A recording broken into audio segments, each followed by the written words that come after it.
Et bien salut à tous les amis, c'est Warsent, j'espère que vous allez bien.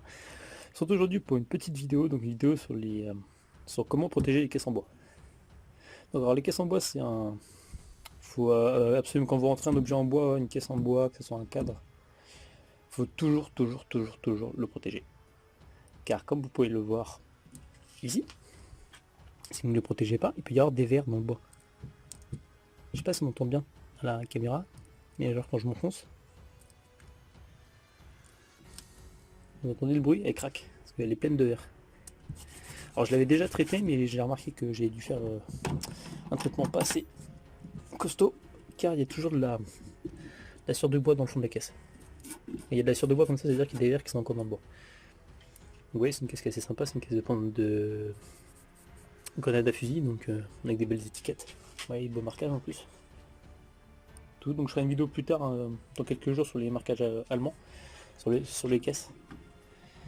Donc la problématique c'est comment enlever les verres et les trous. Alors les trous on les enlèvera pas bien évidemment, mais comment protéger pour que les verres s'enlèvent, meurent. Car si jamais vous emmenez une caisse en bois ou un objet en bois, c'est-à-dire un cadre ou tout autre objet en bois dans une collection, les verres vont se faire un malin plaisir de ensuite aller dans les autres trucs, et puis après même dans des meubles si vous avez des meubles, il faut vraiment faire attention. Donc oui, cette caisse, j'avais déjà enlevé la planche de fond qui a été complètement pourrie et bouffée par les verres. Donc pour la protéger, première étape, vous allez prendre du xylophène. Donc qu'est-ce que le xylophène? Le xylophène ça sert à protéger c'est un aérosol, c'est un traitement bois, ça sert à protéger contre les vers. Donc vous voyez, moi j'ai pris en spray, des fois vous en avez certains avec des petites tiges, vous pouvez aller plus précisément dans les endroits, dans les trous, dans les petits interstices. Donc moi j'ai déjà donné un coup hier, donc je vais pas vous montrer, mais je peux juste vous montrer un petit coup comme ça. Toc. Oh, c'est pas compliqué, hein, c'est vous prenez et puis bah...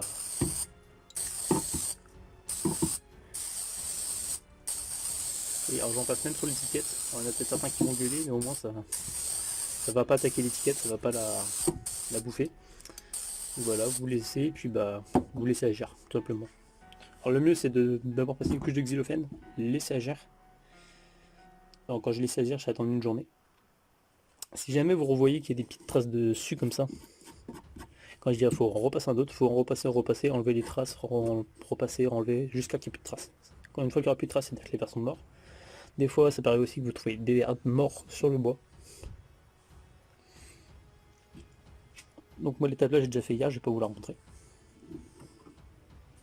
Donc voilà, il faut le faire plusieurs fois, après ça vous nous en rendre compte. Plus plus vous allez en mettre, mieux ça sera. Bon après vous pourrez plus pourrir la caisse.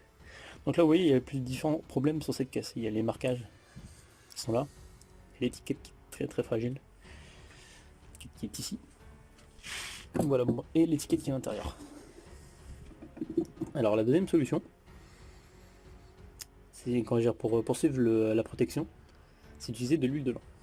Donc l'huile de lin, c'est une protection pour le bois. Donc moi j'ai mis ça dans une bouteille d'eau parce que le bidon que j'avais avant a eu un problème, il était percé, il a fallu que je sauve l'huile de lin. Donc je vais mettre ça dans un petit bocal avec un pinceau, il faut appliquer au pinceau, donc il faut appliquer une ou deux couches. Donc là je vais mettre l'huile de lin dans le bocal, et puis ensuite je vais commencer à appliquer la première couche. Et je vous reprends au moment de l'application. Allez, je vous dis à tout de suite. Donc vous voyez, j'ai mis, quand j'ai l'huile de lin dans un petit récipient, donc pas en mettre beaucoup, parce que si on en mettez trop, ça va imbiber le pinceau, et le pinceau après quand vous allez peindre, ça va être peindre, je veux dire appliquer le produit, et bah ça va couler partout, c'est pour ça qu'il faut vraiment mettre que la pointe du pinceau. Là vous voyez, je vais commencer par peindre. Ah, je suis vraiment désolé pour le cadrage, pas le plus beau cadrage du monde. Toujours bien écouté hein, quand vous prenez, tac. Et vous commencez à appliquer. Alors pour éviter de toucher l'étiquette, parce que là par contre si vous mettez de l'huile de lin sur l'étiquette c'est mort, vous approchez tout doucement comme ça. Voilà, donc après bon bah vous appliquez, pour un peu d'ultime solution, vous appliquez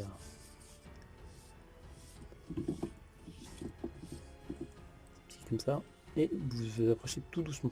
Là vous voyez le liquide est en train de couler, vous redonnez un coup, mais le but c'est de ne pas toucher l'étiquette.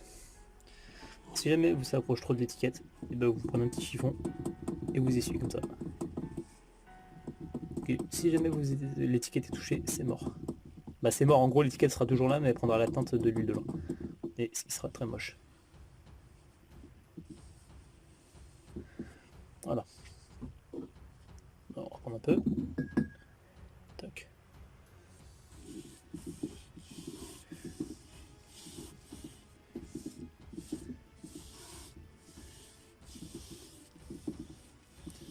Bref, vous appliquez comme ça, tout en faisant gaffe à ne pas toucher l'étiquette. Je le rappelle bien de ne pas toucher l'étiquette, surtout que celle-là, celle que vous voyez que j'ai là, elle est déjà très abîmée. Et toujours mettre juste un tout petit peu d'huile de lin sur le pinceau. Pas de trop, parce que si vous en mettez de trop, je vous dis, ça va couler, ça va être dégueulasse. Limite, je vais vous montrer là ce que ça va faire si vous en mettez de trop. Et si vous en mettez de trop, voilà ce qui va se passer. Ça va faire des grosses bavures. Bon là c'est pas très grave parce qu'en soi je suis dans le fond de la caisse, donc si ça va, c'est pas un problème.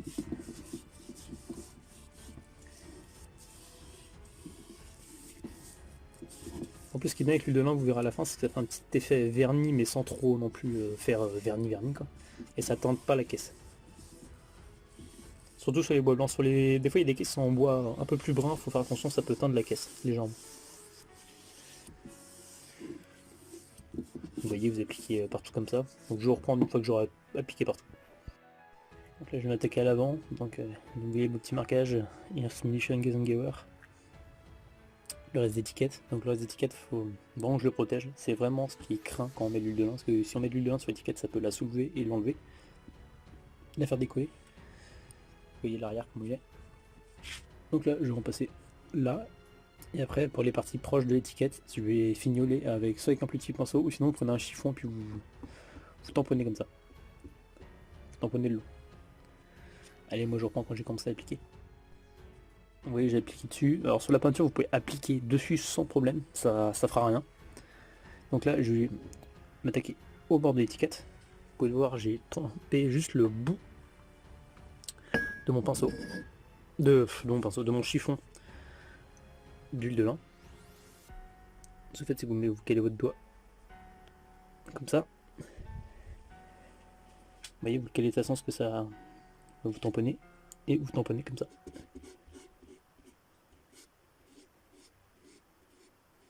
Faites vraiment tout le bord comme ça.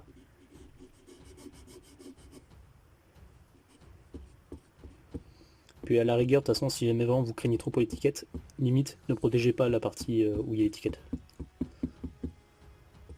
Ça peut être aussi bien. Vous voyez, hop. Vous voyez, j'ai protégé le bord et ça n'a pas coulé sur l'étiquette. On donne juste un petit coup là. Hop. Tac. Un petit peu là.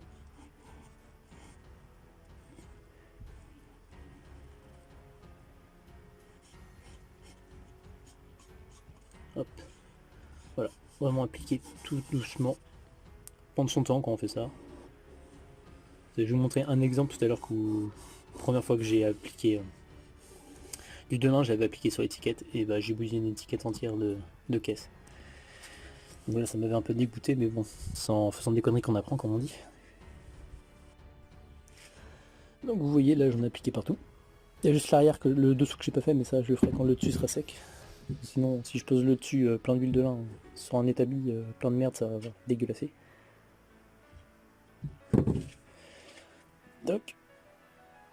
Du coup, je reprendrai demain pour vous montrer le résultat. Et je ferai la comparaison avec d'autres caisses et je vous montrerai aussi la caisse que j'ai en haut qui est abîmée.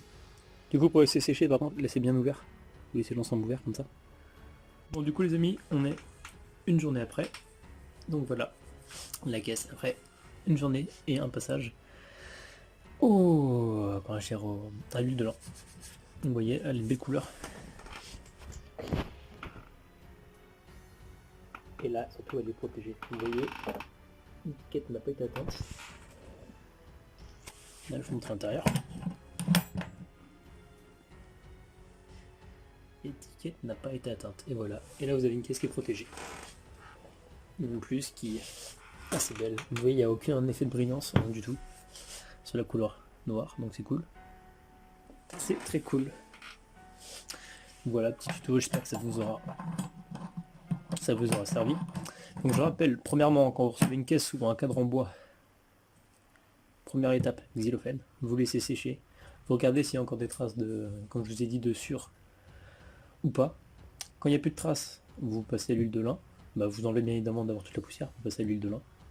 Et ensuite, quand vous voyez que le bois n'arrive plus à boire l'huile de lin, c'est que c'est bon. Là j'ai repassé qu'une seule couche, qu'on voit qu'il y a certains endroits c'est pas tout à fait sec encore. On voit que ça fait des petites traces, donc je vais laisser ça boire tranquillement, puis ça sera très bien. Donc ouais, je vais vous montrer deux autres caisses. Comment je sais que j'ai fait quand je dirais à l'huile de lin.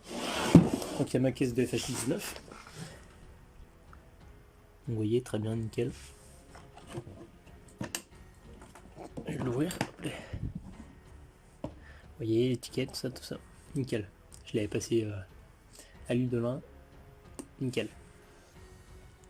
Par contre, maintenant, je vais vous montrer la première fois que j'avais utilisé l'huile de lin et la connerie que j'avais faite. Vous voyez, donc c'est une caisse de Ludicher Patron Kassem. Avec une petite un peu de peinture qui était partie, mais ça n'a rien à voir avec l'huile de lin. Et vous savez, au tout début de la vidéo, je vous ai dit, ouais, faut éviter d'en mettre trop épais, de badigeonner et tout. Et ben en fait, j'ai fait cette connerie à l'intérieur. Et j'ai bousillé l'étiquette. Vous voyez, l'étiquette, bon, l'étiquette en soi est toujours là, mais elle a pris de la teinte huile de lin. Donc c'est dommage. Voilà, moi ça me fait chier, ça me dégoûte. Bah je suis dégoûté, mais bon, tant pis. C'est comme ça, c'est en faisant des conneries qu'on apprend, comme on dit. Vous voyez, j'avais fait la connerie là, donc l'étiquette est encore solide, il n'y a pas de souci, mais par contre elle a pris la couleur de l'huile de lin. Et pareil pour le devant. Parce que il y a une étiquette aussi qui est devant. Attendez, je vais juste soulever la caisse. Hop là. Ici. Exactement pareil. Bon là c'est moins choquant. On va dire ce que j'avais fait attention à ma connerie, parce que je m'étais rendu assez compte de ma connerie, donc là j'ai fait attention. Mais même on voit qu'elle a pris légèrement la teinte, parce que pareil j'ai étalé aussi comme un bourrin. Tandis que là, pour celle-ci, j'ai bien pris mon temps, j'ai bien été minutieux. On voit très bien que l'étiquette est toujours là, qu'elle a pris aucune teinte. Et pareil pour celle-ci. En tout cas c'est la fin de cette vidéo, j'espère que vous aura plu. N'hésitez pas à vous abonner, ces petits commentaires, ça fait toujours plaisir. Donc dans quelques jours je ferai une vidéo sur les déchiffrages des marquages allemands. Je pense que je la ferai d'ici 2-3 jours. Il y aura une autre vidéo nettoyage bientôt aussi sur l'électrolyse. J'en ai déjà fait une il y a longtemps sur la chaîne, mais bon elle était pas terrible, je vais essayer d'en faire une meilleure. Allez, c'était Orsen, je vous dis à la prochaine. Allez, ciao.